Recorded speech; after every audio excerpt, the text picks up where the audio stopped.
Yeah, okay, time to live free. Plenty goals I'm achieving. Some real life topics and talking financial freedom. Mindset, soul and love, everything in between. This is Freedom Podcast. Tune in, live free. Hey, got my mindset right and I got the drive.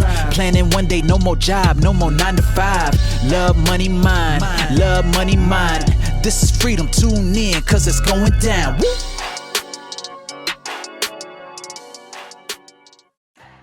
Hi, this is Anna and welcome to another episode of your Freedom Podcast. And in this episode, I interview Tammy Turner. Tammy is an international singer. She's a sales strategist, a motivational speaker, and a storyteller love of God, beauty and fashion. She's been highlighted in the top 20 Sunday Best finalists, and I recently met her in the Clubhouse app. She has got a powerful singing voice. She combines a powerful voice like Tina Turner and a passion for motivation like Tony Robbins. And her thing is your brand story. You're going to love this interview as she explains the power of sharing our brand messages. And I'm really excited about this interview. Thank you.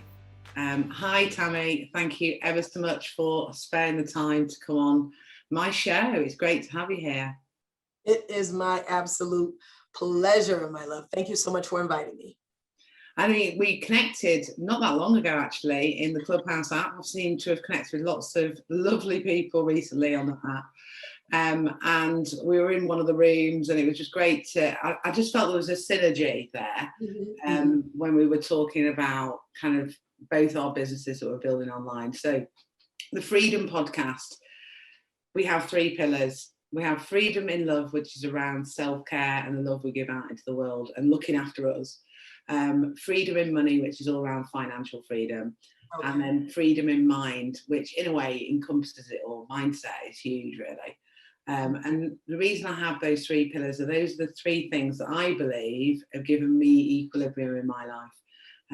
Because, you know, obviously money, we all need money. I don't care what anyone says. We all need to feel financially free.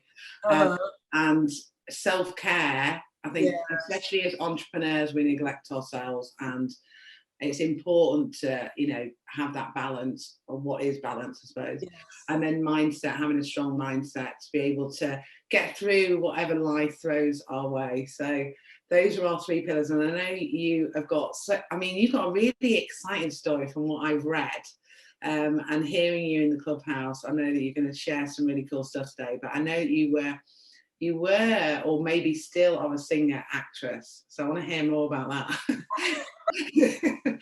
And you've got all these different online programs where you can help people with their branding and story and their message, which I'm sure you're gonna give us some clarity on and share a bit more details. But how did you get to be doing this, all this fab stuff that you're doing today? Oh my goodness. As you said before, I've been sharing stories on stage through song as a professional actress and motivational speaker for 20 years now. And I love it because I saw that there was a gap in the market. So I'm just going to give you, I just want you to go along with me for just a second. So I want you to imagine, right? I want you to imagine that there's a football field, right? There's dirt and grass and mud everywhere. It's 1979 and it's Super Bowl 14. Okay. I don't know if you watch football, but just go with me. It's Super Bowl 14. Pittsburgh Steelers against the Dallas Cowboys. Defensive tackle from the Pittsburgh Steelers, Mean Joe Green, is holding his leg and he's limping off of the field. He's barely able to walk. He's sweaty, dirty, clearly mad. And then this little boy sneaks in behind him, this little 9-year-old boy with a red shirt and a gray hoodie. And he looks at old Joe and he says, "Joe, you're my hero. Do you need any help?" And Joe looks back at him and says, "No." So the kid looks at him and says, "Okay, I think you're the best ever."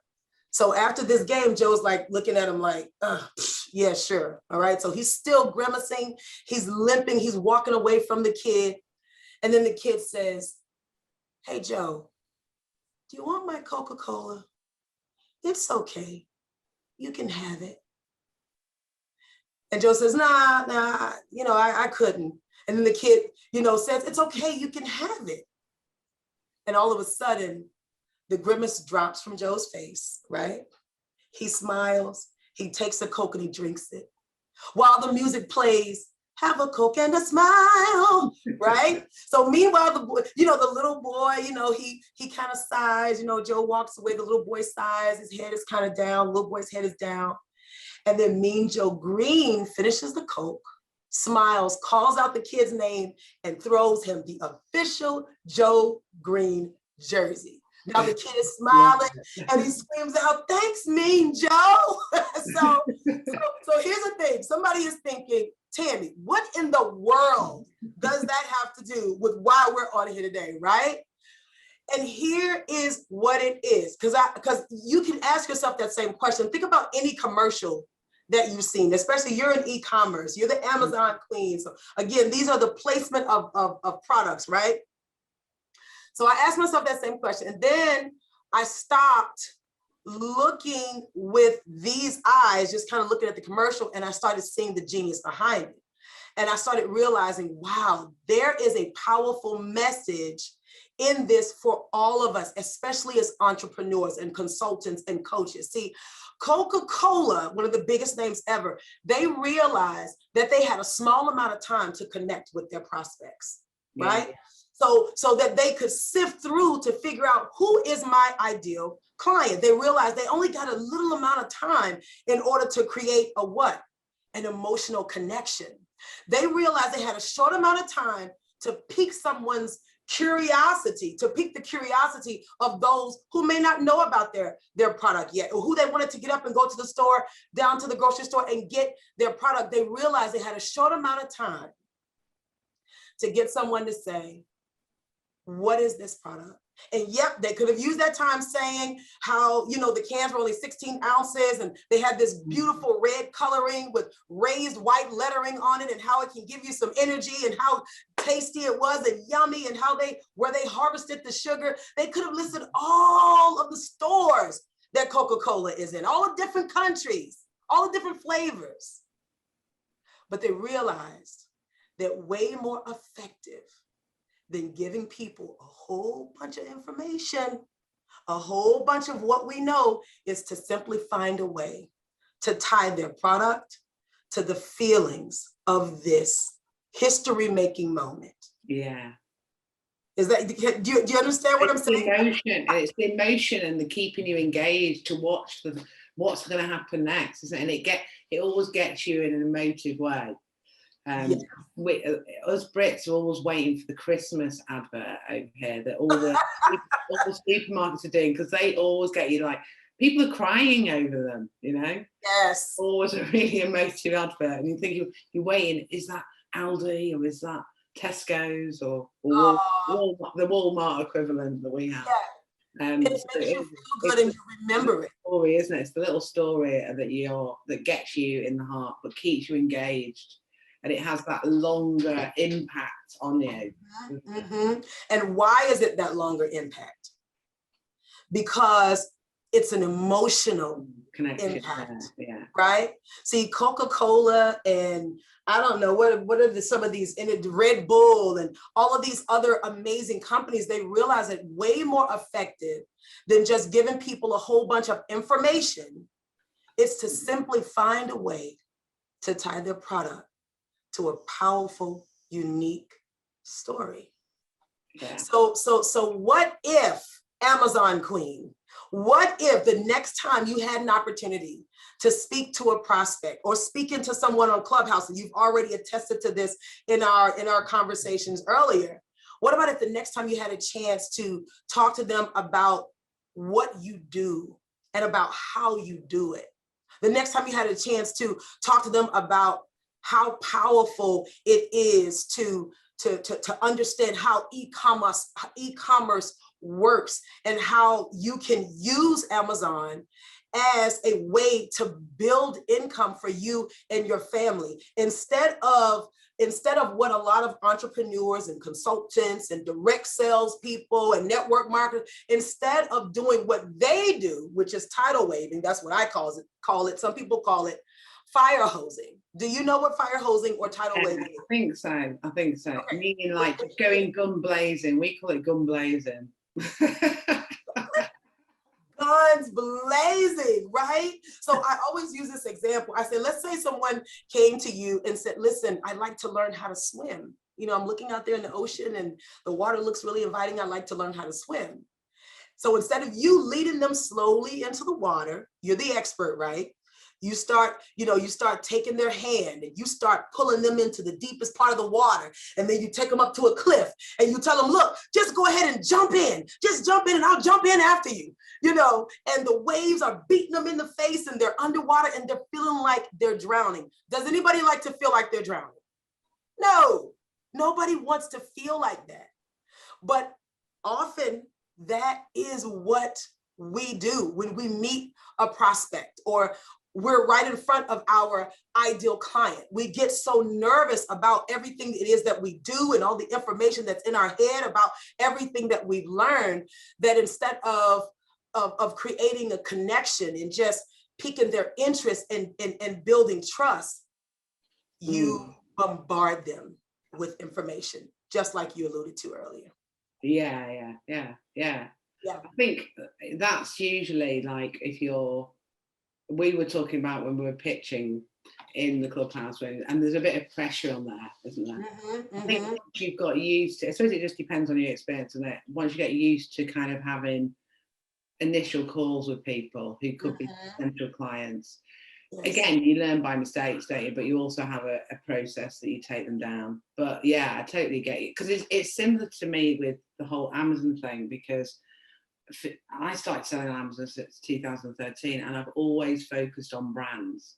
It's never been about getting stock, flipping it, getting cash, reselling. There's a lot of people that make a lot of money from doing that, but it was always around, maybe it was just that I wanted to be proud of what I was creating, and also having worked for Pfizer and heading up Viagra, that's my little claim to fame.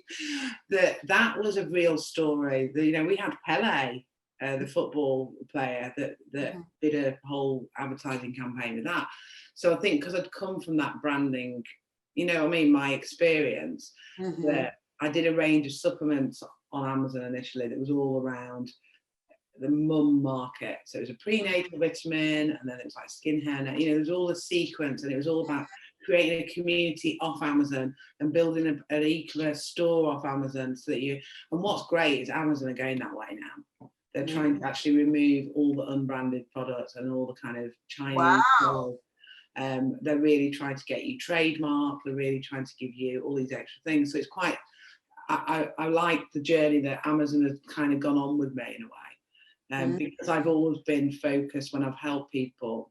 Don't get me wrong, I've helped people who have have sold a product, completely smashed it, and then they've disappeared and gone on to crypto or something. Do you know what I mean? Not to diss the crypto at all, but people who are like looking for business opportunities rather than anything online, isn't it? It's about knowing who your target audience is, creating because I focus on premium brands or brands that have got like an eco-friendly or sustainable story, or there's something, and I tend to focus, women just tend to want to do that because they do want their own income, but they want to create something purposeful as well. So absolutely. And it's more of a longevity thing rather than a longer journey, rather than a quick win. But you can, of course, do that on Amazon or eBay or whatever. Absolutely. Well, I think that's the way that the world is going. So one of my mentors, his name is Bernie Dorman. He is gone now. He passed away this past year. But one of the things that he said to me in 2016 is he said, Tammy, women are getting ready to take over the world. That was in 2016. And I was like, Bernie, what would make you say, like, how do you know that? He said, because the climate, the temperature of business is getting ready to shift. It's getting ready to change. And it won't be so much around this, white collar, stiff shirt, male dominated industry anymore for business. That will not be the case. It's actually shifting. And I'll be dogged if he wasn't right, because that is what we have shifted to. And just like you alluded to earlier, just talking about, people want to create something and do something that they're passionate around. I'll share a quick story with you. About 27 years ago, I got a call from my pediatrician. And she said to me, Tammy, are you sitting down? And I said, yes. I was in the kitchen. I was fixing breakfast, for the kids. It was about 8 o'clock in the morning. So they were almost off to school. And she says, I just wanted to share with you that we got the results back from JR's test. JR is my oldest son. We got his results back. And we realized that he's on the autism spectrum. And so I'd like for you to come in so that we can talk about putting together a plan for him. And in those moments, love, it was devastating on one end, because I was like, well, what did I do? Did I do something wrong? You always, as a mom, as a mom, we automatically always go to yourself first. Like, what did I do? It's like you're starting to beat yourself up. But again, that even has to do with the story that we're telling ourselves about who we're not. And so now, because sometimes we're telling ourselves that story without even realizing it, all of these situations are showing up. And then in each situation only has the meaning that you give it, but these situations are now showing up. And so now that old story starts playing, instead of the story like, well, what is the possibility that'll come from this? Like, what's possible now? Exactly. The old story of, wait a minute, what did I do? Did I do something wrong? What's wrong with me? Or what's wrong with his dad? Or, or whatever that. I think that there's an instinct thing that kicks in as a mum that has, instinctive thing. Yeah. You've given birth to that child, and it's an instinct thing that you're a nurturer, aren't you, as a mother and a father, but I do think it's more so as a mother. I think it's definitely more so the nurture, feeding, just, you've developed this human being. So initially you are going to be thinking, I'm the nurturer. What did I do, or what can I do initially, Well, I mean, you're carrying a whole other human being in your body. Exactly. So, I mean, we have a little bit of a right? Yeah. But the point that I wanted to make with him is that, he was very smart in school. And of course, I had to be an advocate for him. He was gifted and talented, but they didn't want to put him in there because he didn't communicate like the other children. I had to fight, for that. And then, he was very smart. So he could look at some of those algebraic problems and he wouldn't have to go through the whole process of figuring it out. He would know it just like that. And so he'd write the answer, and then they want to mark it wrong because they didn't see the work. The work. For that. So it was this whole thing around, listen, we're trying to get him to the point to where he can function in our society, in the traditional norms that we have said are okay, right? Normal norms. And what I realized with my son, we did the computer thing with him for a while, and he did get into college and graduated with a 3.6 GPA, and it was a blessed thing. But what I realized was that computer stuff and all of that was not his gift. He has an incredible ability to create things out of nothing. He takes, and maybe on another show I can share this with you, or another time we're together, even just us, how he can take a regular Walmart bag and some toothpicks and some old balloons and create these works of art, these masterpieces. And so I had to get to the point to where I was allowing him to share that out into the world, because again, the world is changing, and it's no longer this stiff-necked way of being. And exactly, we are changing.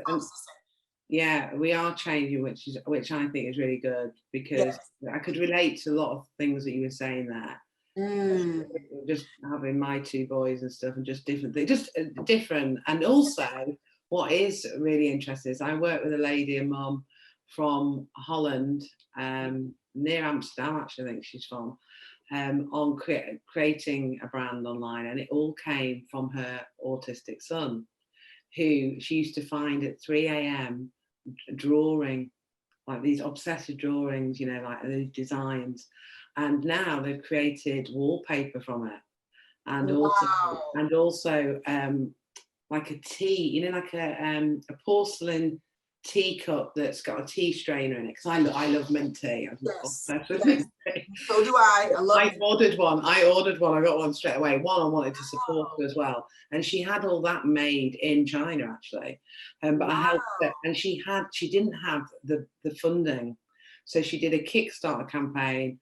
I hadn't got that much experience on crowdfunding and Kickstarter campaign, but I think her story was so powerful with the son that she raised, I think it was like 15,000 euros very quickly to kickstart, obviously, the business.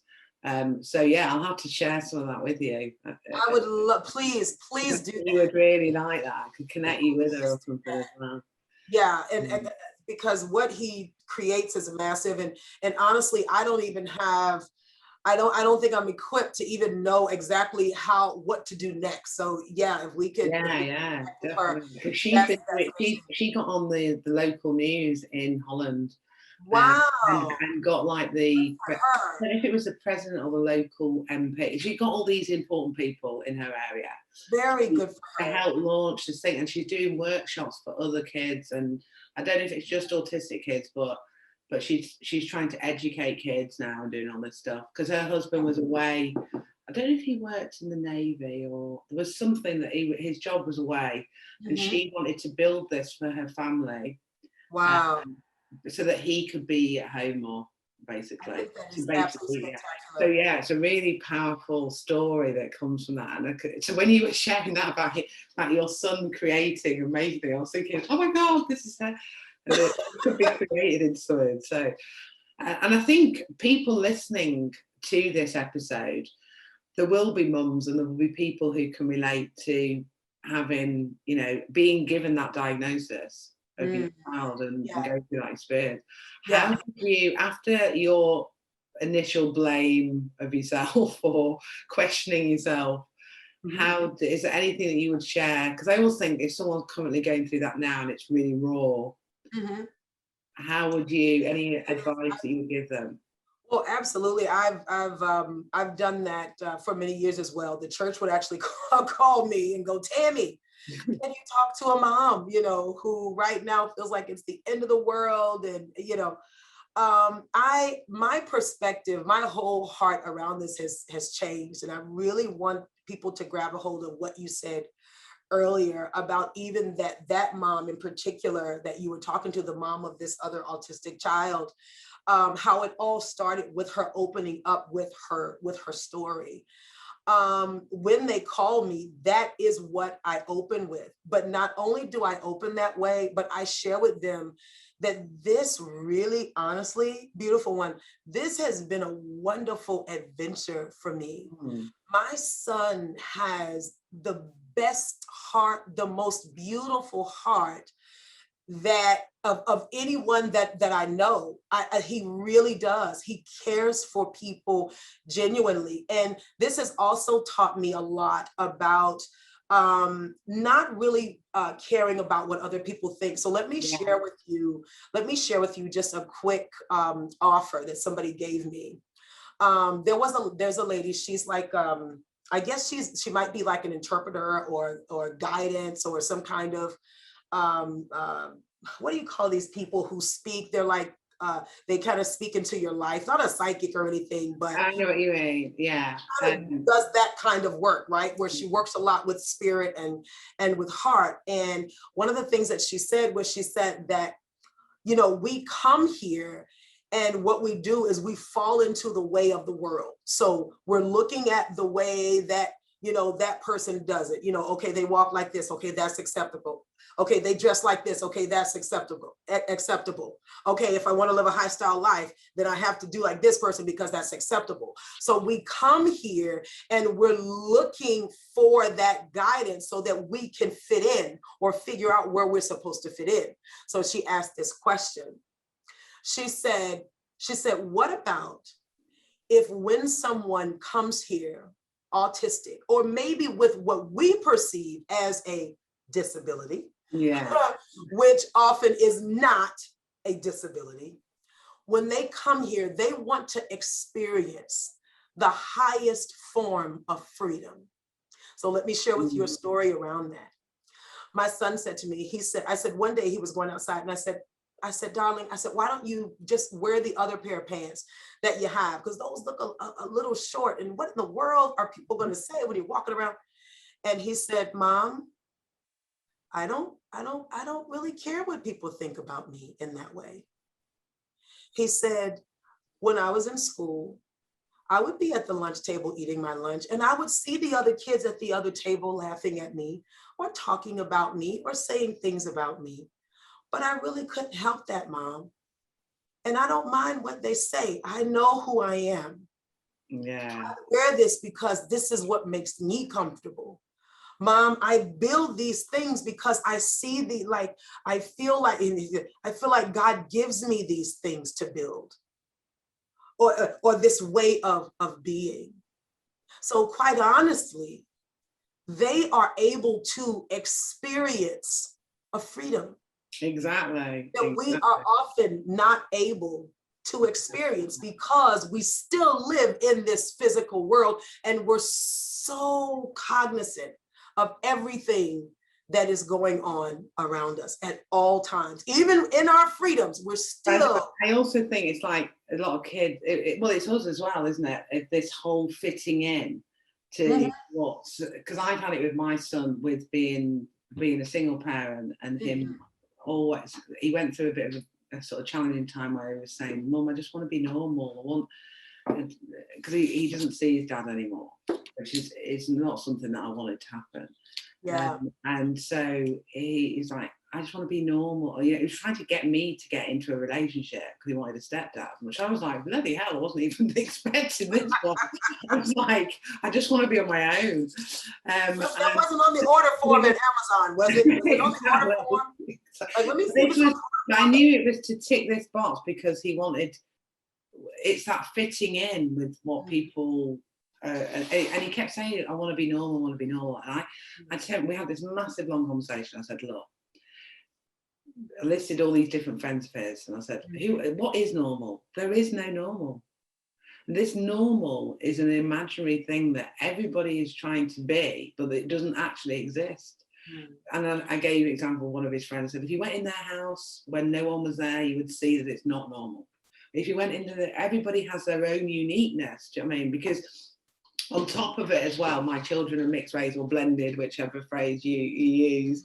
And because we live in an area where there's not much diversity. So there was also that on top of it, that he was feeling like, as a young boy, going through that difference with his hair and and also not having his dad around, and all these different things. I mean, we still chat about quite a lot of it now, but we've spent a lot of time focused on this. There is no normal.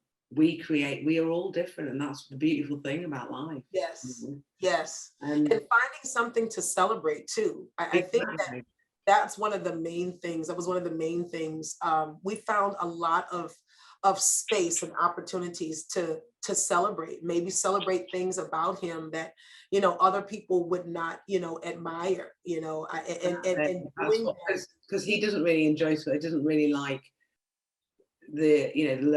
my eldest is kind of quite academic, but he's more practical, more like what you were saying about your son being creative. And enjoys all that. So during this pandemic, they've taken all of those things like singing or all those things away at school because of different mixing groups and all this kind of stuff. So he started to do some stuff out of school that's all around his acting, because he enjoys doing little like comedy things and dancing and all that kind of stuff. So we've been focusing on all of that. And I actually interviewed him on my podcast. You should have a look at one of the other episodes. I would love to see that. Interviewed him? Say that again. I interviewed him. Your son? We did it as a bit of a joke, or a bit of fun, really. And then I decided it was so good that I asked him, is it okay if I publish it? Because we just did it as a bit of fun around, because he hears me, he knows I'm interviewing people. He's like, can you interview me? And we just did it off the cuff, And then I said to him after, I said, you really raised some interesting issues here, And I think it'd be good to share it from a 10-year-old's perspective. So he's like, yeah, okay. Oh my God, I love it. I have a 10-year-old as well. I have a 10-year-old. Have you? So how old are your children then? So 10, 19, 22, and 27. Right. Okay. Gosh, you probably had that before. You do not look old. 27. Well, I started a bit early. I was a teenage mom and still married to the guy I met in high school and teenage dad. But yeah, I started early. But yeah, I get that. I get that. I get that a lot. Look, I always tell people I'm keeping up. I'm making them keep up with me. All right. Yeah. I when people say, "Well, how old are you?" I say I'm 20. I stopped at 26. Yeah. Like that's where I stopped. And so the kids say, "Mom, well, are you at least going to go up in age when we get 26?" I'm like, you guys are welcome to keep going. Exactly. You're welcome to get as old as you want to get. I love it. But I have stopped at 26, and every day I declare that I am operating, looking, functioning, thinking. I love it. A 26-year-old body. Now I didn't have this knowledge at 26, so I don't want to go back to that. I will say that. But when it comes to the energy and who you are, nobody gets to define who you are. And you don't, exactly. Age doesn't define it as well. Definitely. Yeah, exactly. I'm totally with you on that. And that's another part of my freedom. That's a part of my freedom. Being able to say that, live in that, and do it boldly and proudly. I keeps you youthful, I think. It does. Yeah. I think it's happiness and being able to having that. When I say abundant mindset, I don't necessarily mean finances, but just being able to give it a go thing. Because my parents are really young-minded, if you know what I mean. You know, like they're just compared. I know you don't want to compare to the parents, but they go off to Portugal. They still drive. They're 75. They still drive all the way from the UK to Portugal, like hours. You know, like stopping off at different B&Bs and boutique hotels on the way and enjoying life and doing this and doing that, and we'll be out till like if they get invited to a party till 2 a.m. and all this kind of thing. Mm-hmm. And some of my other friends, it's like they're really like shocked, like, wow, my mum and dad would be like, you know, tucked up in bed at this time or do this and that time. I think it just depends on your mindset, doesn't it? I think a lot of it. It is. It is how you see the world, and if you want to grab the world by two hands and go for it or not.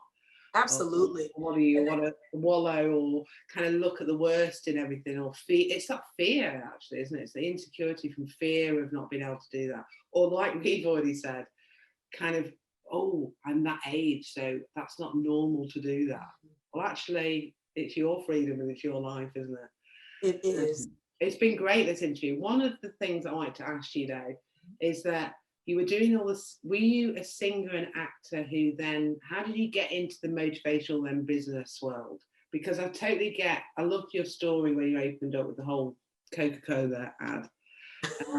But how did you, obviously you saw that opportunity, but how did that transition happen? You know what I mean? Well, I'll give you just a little bit of backstory, and I may have shared a little bit of this. So I grew up in Chicago, Illinois. I know you know where Chicago is, even though you're in the US. Yeah, I know. My grandmother was originally from one of the poorest parts of Mississippi, and they were like, you know, they were sharecroppers and things like that. And after a while, she heard about opportunities in the North. And so, you know, she moved to Chicago. And then eventually my mom and I lived with my grandmother, right? So mom was pursuing her teaching degree. She was studying all the time or tutoring or something like that. And so I was in school. I was in the gifted and talented program at the school. But I remember, and I'm thinking about your son, I just remember spending most of the time at my desk daydreaming. Like how many, I remember that. And I would look at the environment around me sometimes and you know, they would say, okay, well, just go to school, work hard, get out, get a good job, and then you're going to have this, you know, wonderful, successful life. And I would look at the environment around me and I was like, well, if that reflected all of that hard work that they were putting in, I didn't even know if I wanted that. Yeah. I don't think I want that. And so, my grandmother's little white house kind of backed up to an alley. And I loved playing outside on my little blue bicycle. And, we had abandoned buildings. If you went down the street, there were abandoned buildings. And then if you went another couple of streets over, well, there was the local liquor store. And I remember this, and this all had an impact on me, seeing men. It just seemed to always be men using the bottle, and they were using it trying to escape their reality. And see, what I believe that every man is meant to discover the king in himself. And when he doesn't discover the king in himself, and I don't care if it's a husband, a brother, a son, or whatever, it can be disheartening, especially when you feel like you're in an environment where, and you don't see a way, you don't see a way out. Even abusers have a story.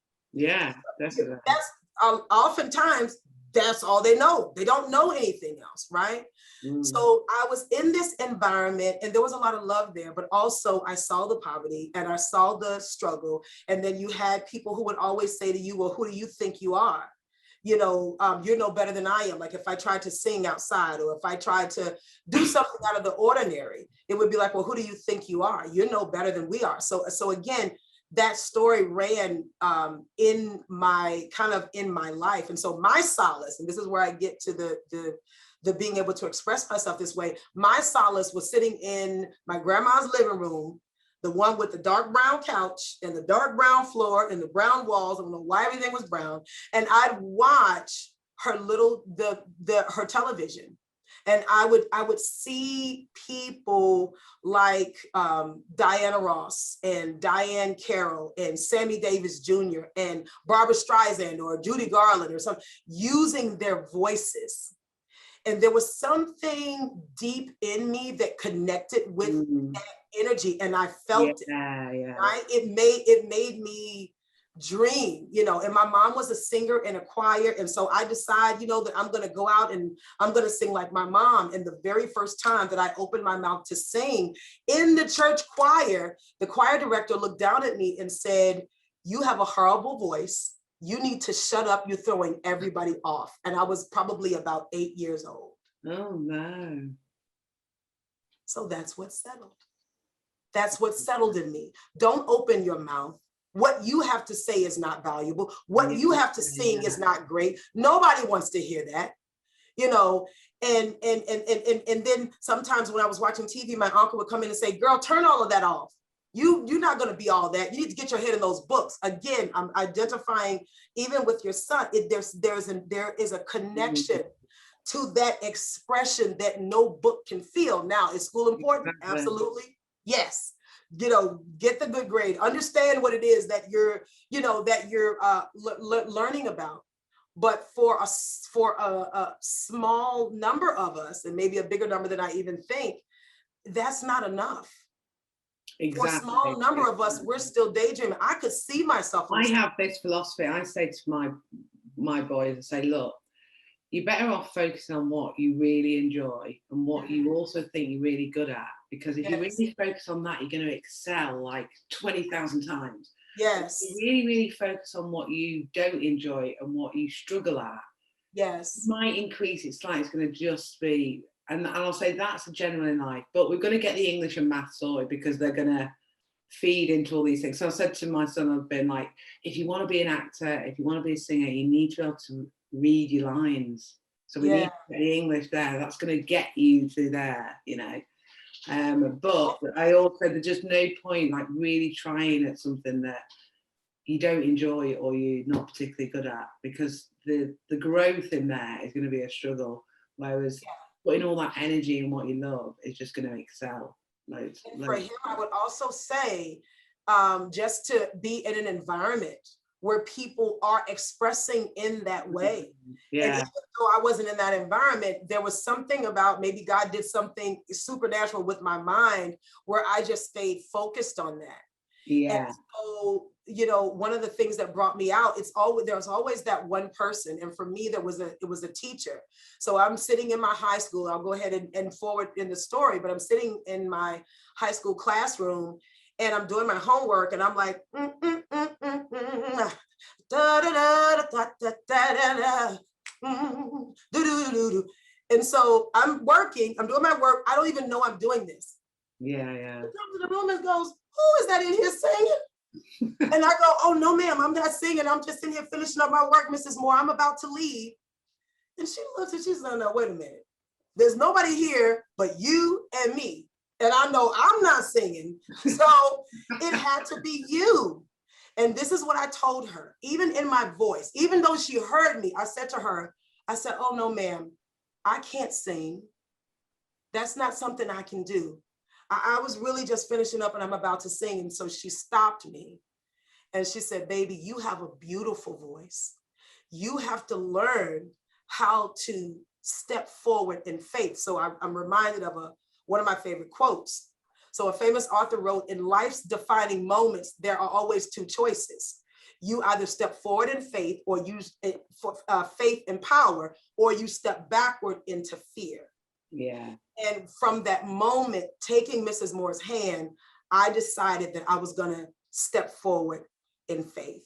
And she started putting me in, plays and community events and galas. And I started to sing and I started to recognize my voice. And so there was something magical in me recognizing who I was and then being able to say that. And so from there, 19 years old, I was introduced to network marketing and all. I think a lot of us get started there as far as business. We'll go on network marketing history. So I started in network marketing, and when I got into network marketing, I started seeing these amazing trainers, training, and then going to the back of the room and making. I think that's the one good thing about network marketing is it's really focused on self-development and growth, isn't it? Yep, it is. Positivity and all that kind of stuff, which reminded me of the corporate world as well. So that kind of fuels and helps people who've never had that, I suppose. Absolutely. Because there's some jobs that don't have that environment. So I do think that's a good part of sort of network marketing. And so that I can see then entering into that, how you then got the motivational speaker into that. Because I wondered I want to know about the singing, where that all came about. Just being nosy, but I think it's all part of your story, isn't it? It's all part of the story. Yeah, it started with Mrs. Moore putting me on stages. Yeah. And from there, I won, there's a military base here and I won, so I'm like Mrs. Fort Meade, in this area. And then from there, I went on to the Apollo, so I've performed places like, the Apollo. Lots of proudest moments. Yeah, it is. It's a wonderful, it's very, very proud, very, very proud moment. And so it was in the discovery of myself and discovery of my worth and my value and being able to admit that my voice matters. That was it. And then once I got into network marketing, I started building huge teams of 500, 1,000 people. And then I started getting on stages and I started honing the gift and I got better and better. Every time I got on stage, I got better. Every time I told my story, one of those old stories about who I was not would dissipate. And so that's how I found my voice. And last year it was amazing. I ended up on the stage with Sharon Lecter and Bob Proctor and Les Brown and so many other amazing people through, again, one of the mentors that I alluded to earlier, Bernie Dorman, on his platform, CEO Space. So it's brilliant. That's really good, really good. So for people who are listening to this amazing lady who I'm convinced is related to Tina Turner somehow, there's a bit of a surname thing going on here. How can they come and find you? Where's the best place to take them to? I know you've got your website and stuff, but are you on a particular social platform is your thing, or where can they come and hang out with you? Well, I love people to come and hang out with me, on my website. So there are two areas. On Facebook, I have a group called the Irresistible Storytellers. if they want to come into the group. I'm always doing trainings around how to create your story, trainings around how to deliver that story with power, how to connect with your heart. Also, I also have a gift for your people if they want it. And so really quickly, if you guys will, and again, you're in the UK, so it might be a little bit difficult, but if you'll go to moneyyourstory.com and register for that webinar, I want to send you guys a free 5-story system training. And in that training, I can show you how to leverage stories that will help you to get people's attention and get them to actually take action. So if they want to, again, the Facebook, which is Irresistible Storytellers. The name of my company is Irresistible Speaker Academy. And so if you go into Irresistible Storytellers on Facebook, we're there. Also, if you log on to moneyyourstory.com and register there, you'll also get that free 5-step story training system. That sounds really cool. So we will put Tammy's links. I know it's tammyturner.com, isn't it, as well, your website? Yes, tammyturner.com. Yes, I also have tammyturner.com. Nice and easy to remember. So we will put all the links. If you're watching this on YouTube, you'll be able to see it in the comments. If you're watching or listening, sorry, on iTunes, you'll be able to see it in the show comments as well. We'll put all the links in there. So, but if you happen to not go on there, just go on tammyturner.com and you'll be able to find all this awesome stuff. So that sounds absolutely brilliant. Yeah. So the end of every interview, and I know you've got another call coming up. I think we've been chatting for a while. I think we need to book in another call to gossip. We've got loads of synergy to talk about. At the end of every interview, I always ask everybody, what does freedom mean to you? So what does freedom mean to you, Tammy? Freedom means to me, freedom for me is walking 3 miles every day while listening to something absolutely inspirational. Freedom for me also means not being able to live in someone else's opinion of who I am. Freedom for me is being able to create my own story. And then by me creating that story, creating a legacy for my children, where their story will be even better than mine. You know, one of the things that I always say is that I'm a first generation. Many things are first generations. You know, I found out years and years ago that there have been several women in my family who had been sexually assaulted. And I was sexually assaulted as a little girl. And when I got old enough and I started doing those plays, I said, you know what? I'm the last one. This stops with me. No one else was courageous enough to tell. No one else wanted to say anything. They wanted to protect all of these people. But me, it stops with me. My girls will know, my children will know what healthy touch is, what healthy love is.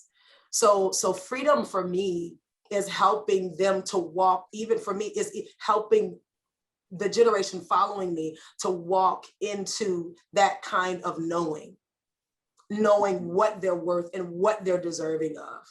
And then also impacting other people, helping other people to get free from the old stories that they're telling themselves. That they can stand on top of their story instead of in it. Most people don't do anything. A lot of entrepreneurs and consultants and coaches, they get on these sales calls and they get tripped up sometimes because they don't really know what to say, or it's because they don't feel comfortable. And your prospect, they feel that you don't feel comfortable. But the reason is because you got a story playing in your head about who you're not. And it comes from that old, neighborhood, that old family, that old marriage, that old friendship, that old mind frame. And so I count it a privilege that God will use me to help you to create that new story. Exactly. That challenge, but now categorizing it as an opportunity instead of a challenge. Love and it. Be able to stand on top of it. Love it. Absolutely love it. That's so spot on. I agree with all of that. So big thank you for sharing everything you have on the show. Everyone listening, you know, go and check out Tammy Turner. I think she's a glamorous, inspirational badass. It's been lovely to connect with you just generally, and we must connect again. It's great for you to be on the show. You've kind of touched so many different things. We've got so many different things in here, but I think ultimately the biggest thing that I've got from it is that just share your voice and share your story. Don't let anyone, you know, the little 8-year-old Tammy who was told to, you know, shut up, and not, her voice was not heard. And look at you now. I think you're inspiring. I think it's so lovely to hear that story, because I think it's got a really, really strong message that people need to hear, because we've all had that experience. And, you know, I've said it to my son's teachers, you know,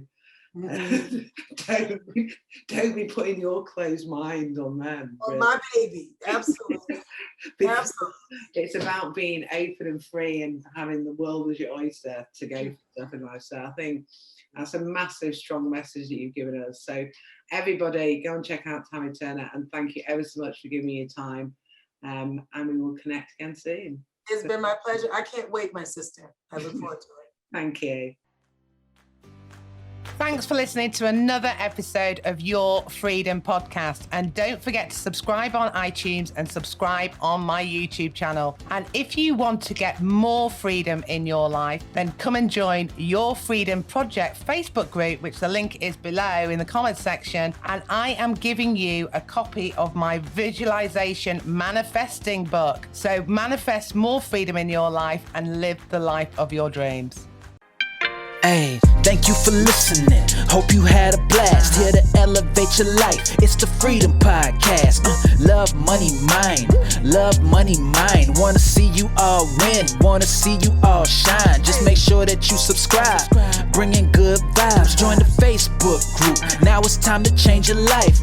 Hope you come back. Right now is the chance. This is an experience. It's the Freedom Podcast.